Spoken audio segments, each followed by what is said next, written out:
अस्सलाम वालेकुम नाजरीन, आपको ताज़ा तरीन और अहम ब्रेकिंग न्यूज़ से आगाह करते चले। महकमा मौसमियात ने पाकिस्तान के हवाले से बहुत ही बड़ी खबर शेयर कर दी है।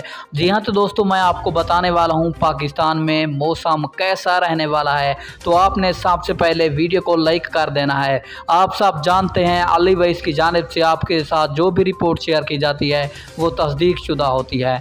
तो वीडियो को लाइक, चैनल को सब्सक्राइब ज़रूर कर दें। तो आपका कोई भी कीमती वक्त ज़ाया किए बगैर बढ़ते हैं वीडियो की जानिब। आपको बताते चलें तफसीलात के मुताबिक बहुत ही बड़ी खबर और अहम खबर सामने आ रही है कि पाकिस्तान में आइंदा 3 से 4 दिन बिल्कुल अच्छे रहेंगे, यानी कि बारिश होने के इम्कान है और इसी के साथ ठंडी ठंडी हवा चलने का इम्कान है। तो पाकिस्तान में ये दिन खुशगवार रहेंगे।